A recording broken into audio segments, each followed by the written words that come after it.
দাদুমণির জন্য মন খারাপ, আমি দাদুমণির কাছে যাব। দাদুমণির কথা একটা বার উচ্চারণ করলে দিবে একটা থাপ্পড়।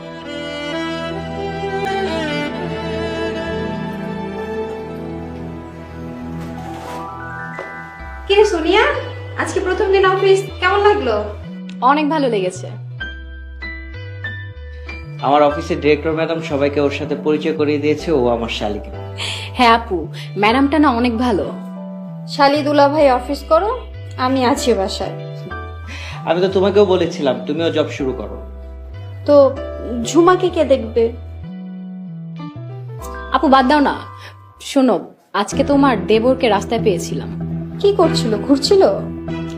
না, রিক্সা চালাচ্ছিল। কি রিক্সা চালাচ্ছিল? ছি ছি ছি ছি। আমিও বলে দিয়েছি আমার বাসার আশেপাশে যেন না আসে। খুব ভালো করেছো। আনকালচার খ্যাত কেউ একটা, সে নাকি এবার ভার্সিটিতে ভর্তি হবে। হ্যাঁ আপু, আজকে আমাকেও বলছিল ও নাকি রিক্সা চালিয়ে ভার্সিটিতে ভর্তি হবে। ছেঁড়া কাঁথায় শুয়ে লাখ টাকার স্বপ্ন। আচ্ছা আজকে শাড়িতে মনে হয় অনেক ধকল গিয়েছে না? তোরা ফ্রেশ হয়ে নে, আমি খাবার দিচ্ছি। চল যাচ্ছি আপু।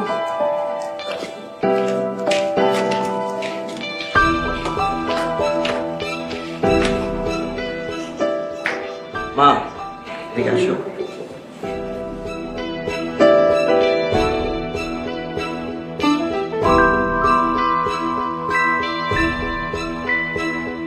আসসালামু আলাইকুম। ওয়ালাইকুম আসসালাম। অফিসের কার্যক্রম কেমন চলছে? জি ম্যাম, খুব ভালো চলছে। ম্যাডাম ফাইলপত্রগুলো যেভাবে বলেছিলেন সেভাবে গুছিয়ে নিয়ে আসছে, আপনি চাইলে একটু দেখতে পারেন। রফিক সাহেব, আজকে না আমার হাতে একটু সময় নেই, আমার একটা এক্সাম আছে। ম্যাডাম আমরা থাকলে আপনার কোনো চিন্তা করতে হবে না। আমরা সব কাজ করে ফেলবো। আপনারা আছেন বলেই আমি নিশ্চিন্ত। আব্বু যে কবে আসবে? চেয়ারম্যান স্যার যদি আরো কিছুদিন পরেও আসে কোনো অসুবিধা হবে না, আমরা ম্যানেজ করে নিতে পারবো। দেখি আমার পোস্টে একজনকে নিয়োগ দিতে পারি। আপনার পোস্টে নিয়োগ দিবেন? ম্যাডাম আপনি চাইলে তো আপনার পোস্টে আমাকে প্রমোশন দিতে পারেন, আর আমার পোস্ট যেটা খালি হচ্ছে সেখানে নিয়োগ দিতে পারেন। জি ম্যাম, ভাইয়াকে দিলে ভালো হবে, ভাইয়া তো সব কাজ বুঝে।